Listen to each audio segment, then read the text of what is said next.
Well, good morning, everybody. Welcome to Franklin High School. My name's Drew O'Connell, and in addition to being a proud principal of Franklin, I'm also a proud graduate of Franklin, so it's an honor to welcome you to Franklin High School this morning. You know, at Franklin, in so many ways, we're much more than just a school in South Seattle. In a lot of ways, we're a community center. And as a community center, we work in partnership with our students and families and community partners in service to our students and families. And a large part of serving our community is making an intentional commitment to the ways in which we demonstrate our care for the community. Today's partnership between the Seattle Public Schools, the City of Seattle, Public Health of Seattle and King County, and the Seattle Fire Department to host COVID-19 vaccination clinics for students 12 and older is one of the ways we continue to show our love and our care for the community members in South Seattle. We're especially excited about this opportunity as we prepare for an in-person graduation, as well as a full return to in-person school in the fall. Thank you again for coming to Franklin today, and with that, I'd like to introduce Mayor Jenny Durkan.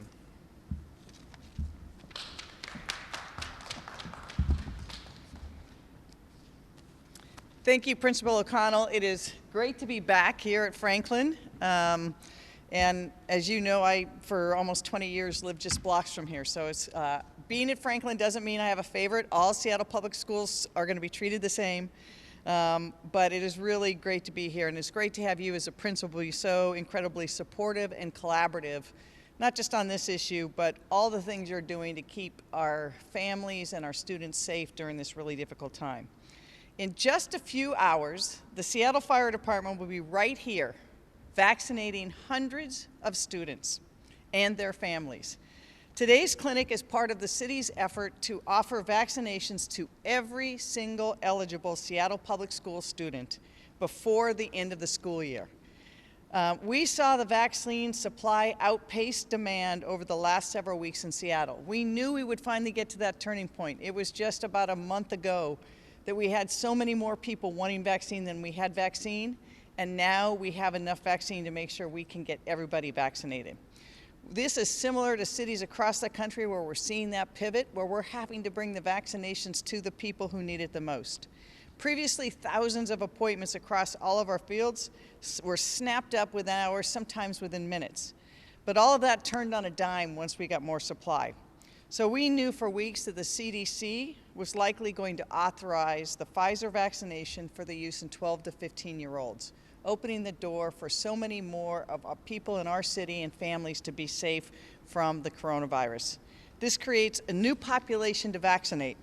And it was clear we had to change our approach. What we were doing before was not going to work the same. And we had to go to the places where students and families felt safe and where they were familiar. The solution was bringing vaccines directly to students and families. As soon as we learned that COVID-19 vaccine could be approved for use on young people, we began working with our partners at the Seattle Public Schools to launch these in-school clinics. And you're going to hear from some people today about this. I can't say enough about the Seattle Public Schools and the teachers and principals' willingness to engage with us and get this done because they knew it was in the best interest of their students and their families. Over the next 2 weeks, we will be meeting with students and families right where they are at school. The Seattle Fire Department, and you'll hear again from Chief Scoggins, who I think this is probably the 500th press conference we've had since the coronavirus pandemic began. But they will support our partners who have been just fantastic throughout this. UW-Medicine and Swedish Hospital will have 52 in-school vaccination clinics reaching 17,000 students. I want to say that again. We've stood this up so quickly because we've got this down now from the great work we've been able to do with our partners. 52 in-school clinics with 17,000 students. That includes the 49 Seattle Public Schools middle and high schools. And we're not stopping there. We're also hosting pop-up vaccination clinics that will serve 20 private schools across Seattle and serving charter schools. We want every student who's eligible to have easy access to vaccinations. And for students and families who'd like an option not in school, we will also have 3 family-centric days. 2 days at Lumen Field, one tomorrow and another on Saturday. Both of them will have Seahawks programming. I can't give it all away, but that's another incentive for students to go there. And Swedish also will have pediatricians available for consultation if necessary. We're really staffing these clinics in a very thoughtful way. A second pop-up vaccination clinic this Saturday will be right here at Franklin. We've been working with the Franklin student organizations, the principal and the schools, and small businesses to have programming available as well.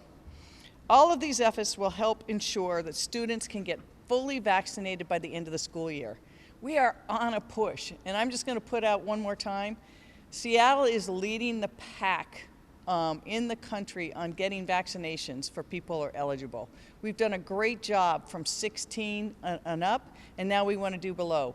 We are lagging slightly behind San Francisco, so get vaccinated. I want to blow San Francisco out of the water because that's what's going to keep our city safe. That's what's going to keep our students and families safe. It's the key to reopening our economy and to coming back together again for birthday celebrations, to visit your people in their senior homes, all the things that over this last year we've not been able to do. Vaccinations are really the key to doing it. And our in-school clinics are really part of that broader effort to bring vaccines directly to the people who need it the most. We want to lower barriers as much as we can.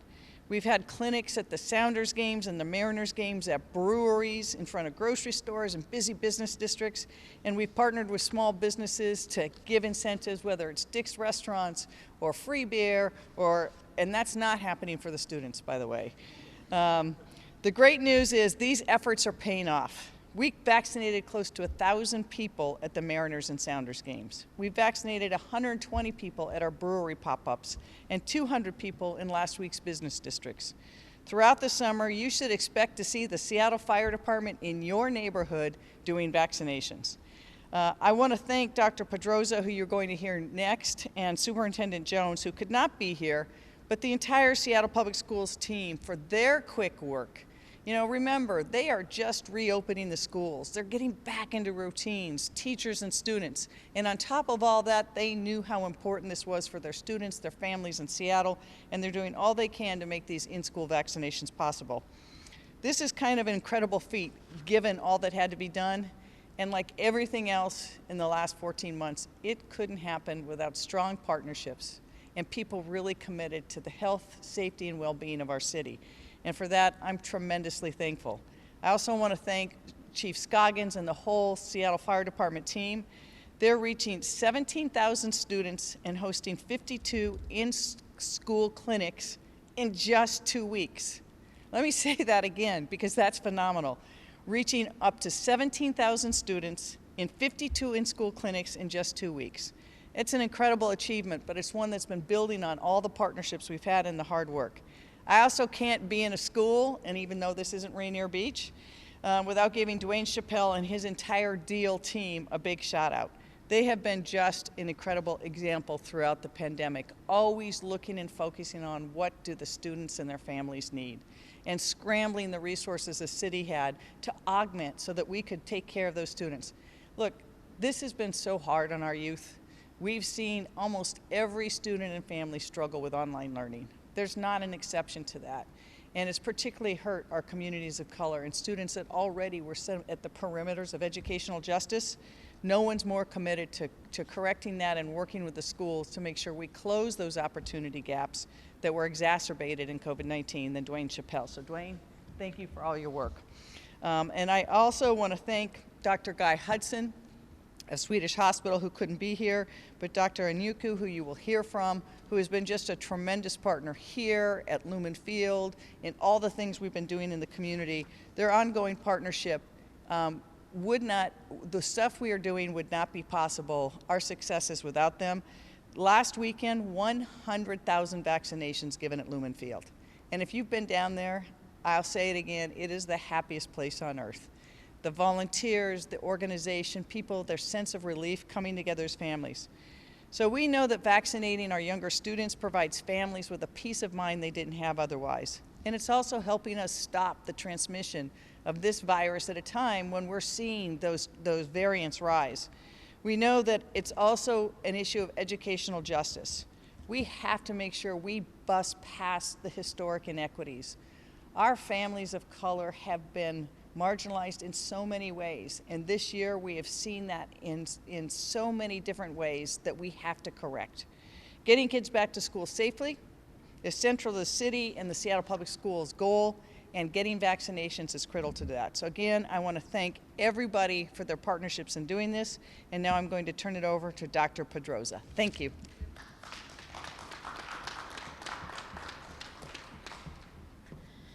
Thank you, Mayor Durkan.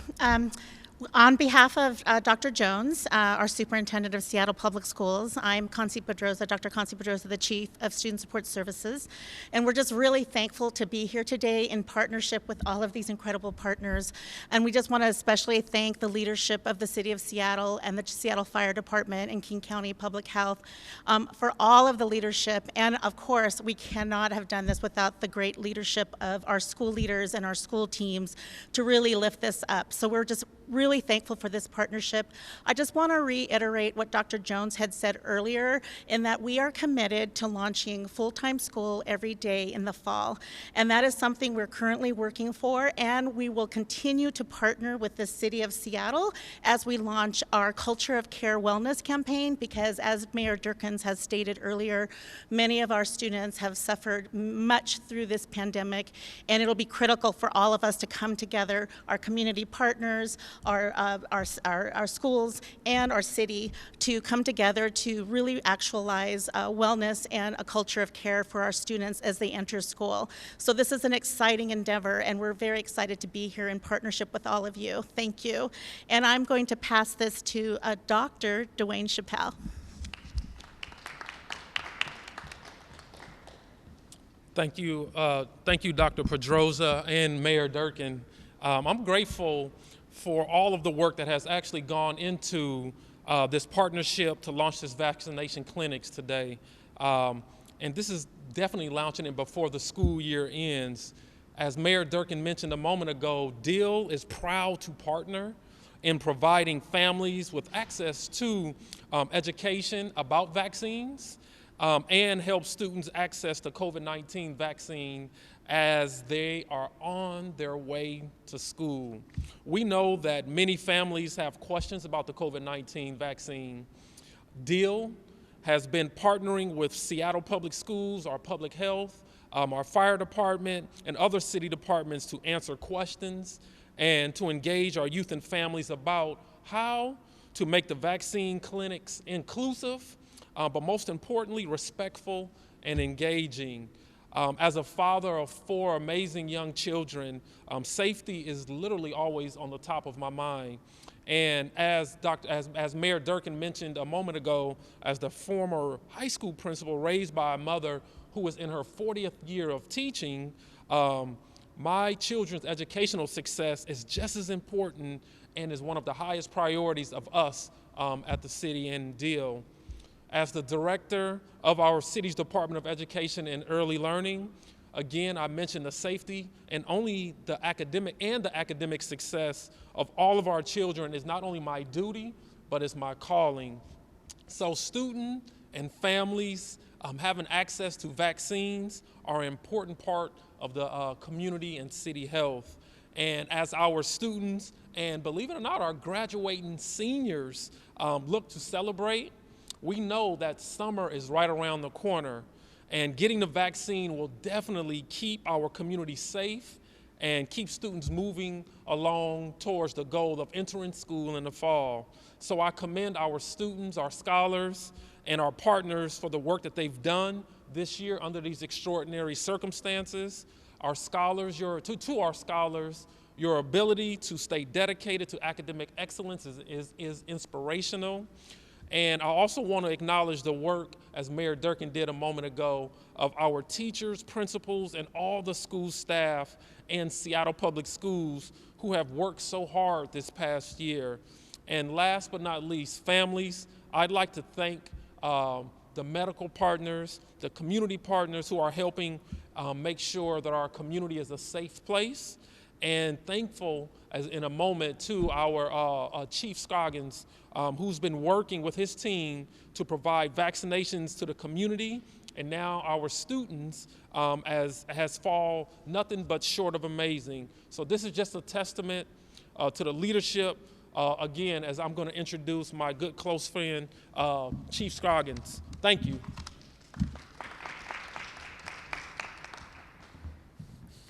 Good afternoon, everyone. Dr. Chappelle, I like that. Very nice. Congratulations. You know, I want to lead with a thank you to our mayor for trusting in our fire department for taking on so many different tasks over the past year. It's been, you know, quite an amazing time. You know, as the mayor mentioned, 52 locations in 2 weeks. That's going to be a busy 2 weeks for our folks. And if we hadn't been in the pandemic for the last year, I would say it's really going to be a busy 2 weeks. But now it's probably going to be just a normal 2 weeks. Trying to get to 17,000 kids and family members in 2 weeks is an incredible task. But I think we got off to a great start yesterday. We were in 6 schools yesterday. We're going to be in 7 schools today. So we're really tracking well, and our team's really working well. So we're really excited about it. And June 5th is coming up. That actually will be the 1-year anniversary of the city opening our first COVID-19 testing site. And just to note, to date, we've tested over 752,000 people in the community for COVID-19 in 11 and a half months. That's pretty incredible. And then our COVID-19 vaccine work has been going on since January 14th. And since January 14th, we have now administered over 121,000 vaccinations by the Seattle Fire Department. And then you put Lumen Field on top of that with another 100,000 on top of that. The city's been responsible for administering over 220,000 doses of the COVID-19 vaccine. That's pretty incredible. I still want to remind the community members, if you have not been vaccinated, our Rainier Beach site and our West Seattle site, they're open Monday through Saturday, no appointment needed. We have Pfizer, Moderna, and Johnson & Johnson, so we're still ready to go there. But all of this work couldn't have been done without so many partnerships, whether it's our community-based organizations that has helped us do so many pop-ups in different communities around the city, our business partners like Dick's and QFC, the Sounders, the Mariners, for doing some of our pop-ups, showing up at U Village and in our parks to do pop-ups. All that's really helped too. But from the beginning, UW has been there right with us by our side from the beginning with our testing and now with our vaccinations.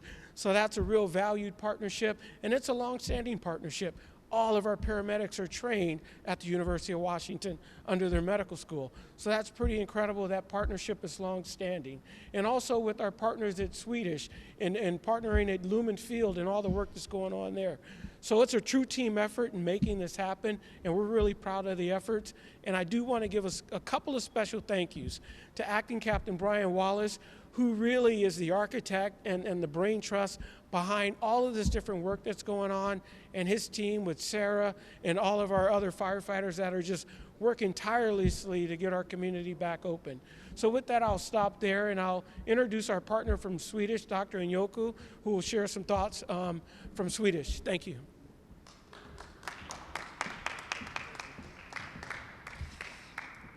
Hello, everyone.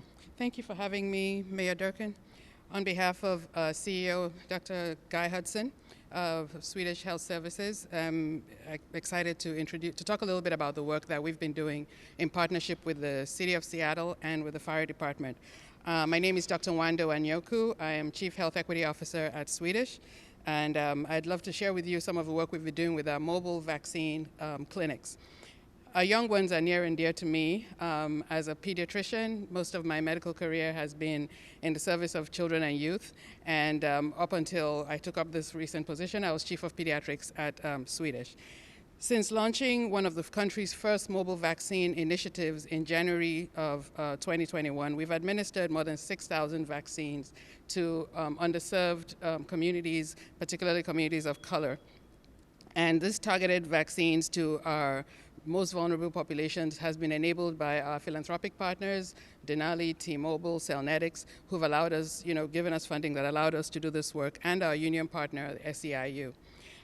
This week, our mobile vaccine clinic has brought to bear our experience in bringing vaccines to children and their families in high schools. We are starting today at Ballard High School and as part of a partnership with Seattle Public Schools, and we are excited to be able to use our experience in deploying mobile vaccine services to bring vaccines to children and their families through the Seattle school system. We're honored to support the city, the Seattle Fire Department, and those who are anxiously awaiting the opportunity to get their vaccine. As a mother of teenagers, I am really grateful that we now have this ability to protect our children and give them the tools to get back to school, to sports, and to celebrate my senior who's graduating this year and is actually able to have an in-person graduation. This week, Lumen Field Mass Vaccination Site is also going to hold family days, which will be another channel that will allow children and families to get vaccines and access to this new resource. I want to thank our volunteers, hundreds of volunteers, clinical and non-clinical, who have allowed this work to happen across the city of Seattle. So many of our caregivers have volunteered their time to be able to fight this pandemic. And lastly, I want to say that until we've finally beaten this pandemic, please continue to follow the updated CDC guidelines for masking and protecting yourselves. And I know that the light at the end of the tunnel is just ahead of us. I will hand it back to Mayor Durkan.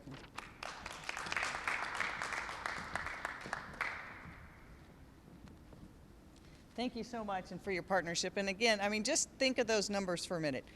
Almost 750,000 tests done by the Seattle Fire Department. That's astonishing. And 250,000 vaccinations. I think the city can be proud of the work that we've done with our partnerships to step up.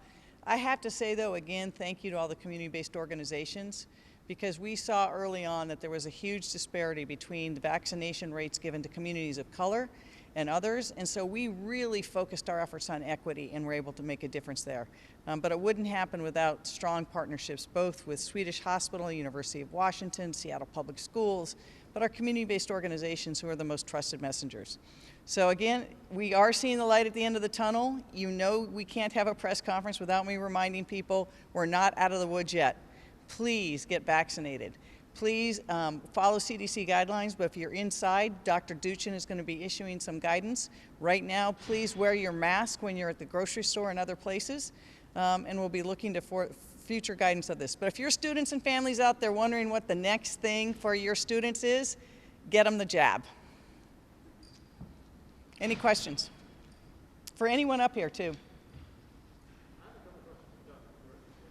Perfect.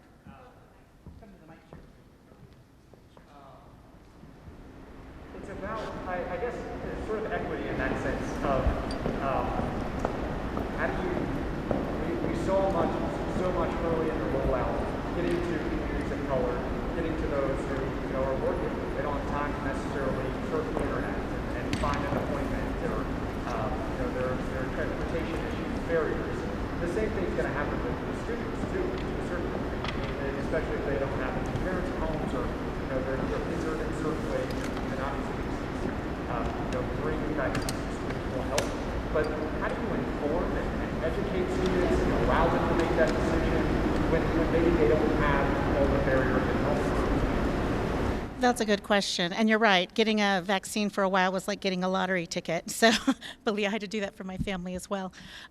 It's going to take a lot of effort working with our school. Our school leaders and our school teams really know their students, right? And so I'll just share an example of that when we did the rollout for the enrollment surveys for intent to enroll. We sent out the survey electronically, but what people don't know is the work that goes behind that. So we actually went ahead and met with all the principals, had them identify students ahead of time that they knew would be needing some additional support or conversations. And our school leaders really know how to work with the students really well. So a lot of us will be relying on that. And then we have to work on our team, for example, our bilingual office, to help with translations, interpretations. We do a lot of work when we get ghost emails. There's a lot of work that happens behind the scenes to really ensure that we're reaching our hard-to-reach families, and we will do the same efforts in this situation as well. Yeah, the educational component. So I think, I'm a parent in the district, right? So I'm a parent as well. And I think it is a family choice. But many of our students, as you know, especially if they're 16 above and then age over 13, they can make some decisions. And I know our health clinics, we will be partnering with our health clinics to support that effort. It's about education, right? But we also want to make sure that it's a family decision. So I believe there's some information that's going out to families, how to talk to families. And so we're going to take an all wraparound approach, but at the end of the day, if a family or a student decides not to, we just have to work really hard with them to ensure that they're following the CDC guidelines in the meantime. Wants to hit in order to open up in person in the fall? Is it 70% of students, teachers? Is it that same threshold? We work super closely with King County Public Health, and so every time we make those decisions, we're working in partnership with them every step of the way. We haven't identified yet. We're very closely watching because, as you know, as students have become and adults have become more getting out there more. We do have a dashboard on our district website that we're monitoring very closely. And so we will make those decisions, but in partnership with the King County Public Health. So we haven't crossed that yet, but we will work with our partners to ensure that we're making some solid decisions around that. But we're excited to think about the possibilities for fall. Any other questions? For the mayor, I've got an off-topic question. Let me just repeat a couple of the things for one of the cameras who got here late, so they can. Everyone goes to the other part of Franklin High School, and I think really just to recap, really some of the amazing work that's happening here is a great partnership between Seattle Public Schools, the City of Seattle, Swedish Hospital, our community-based organizations, and really making sure that we're serving the families and the students of Seattle. We've made some great strides already. Chief Scoggins was able to announce earlier that in our testing sites, we've done over 750,000 tests during COVID pandemic. In our vaccination sites, together with Lumen Field and our other sites, over 200,000 vaccinations. So we're working really hard, and this next effort is to get those newly qualified students who can do the things, and I'll have Chief, you can come up and just recap what we're going to be doing over the next 2 weeks, how many schools we're going to, how many students we're going to reach, so that we can just have that fresh.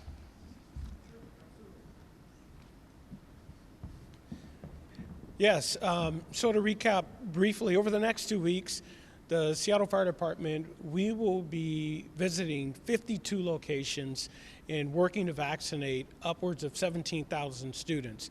And we've gotten off to a great start there. Yesterday we visited 6 schools. Today we'll be at 7 schools. And this will continue over the next couple of weeks. And I think the way we've been flexible and adaptable over the last year, if we need to do more, we'll do more. And we've been able to model that with all the other locations we've been, whether it's Sounders games or Mariners games or showing up at QFC or Dick's Drive-In or Green Lake or U Village. We kind of go to where people are to try to provide the vaccinations just where people are to make it a little easier. And then the mayor touched on some of the numbers, so if there's any questions, I can answer those later. Thank you. Any follow-up question? You're good? Okay, with regards to the text messages that had disappeared, we wanted to know, had you or anyone in your staff ever used Signal or any other encrypted text messages for official communications or any other communications? I never use that for official communications, and I do want to say is, as you're aware, that there's a great effort underway right now to get copies of all those text messages. So we're very hopeful that we will have able to produce, if not all, most of those. In addition, there'll be tens of thousands of emails, my calendar, communications is that. We've had many press conferences that we will have transcripts and stuff, so we think there'll be full transparency. Look, I think it's really important for government to operate transparently, and I think having that kind of transparency is best for everyone. I've been committed to it throughout the time that I've been mayor, and we're working to also see, clearly and there were gaps, and we're working to make sure, number one, that we find copies of everything, and number two, that we find ways to make sure those gaps don't happen again. But my focus really over these weeks is getting Seattle back on the track of recovery, making sure we get people vaccinated, and making sure that we can continue the great efforts that the people of the city of Seattle have done to get through this pandemic and to reopen in a better and more equitable way. You said not for official communications. Have you used it for any other communications with city staff? No,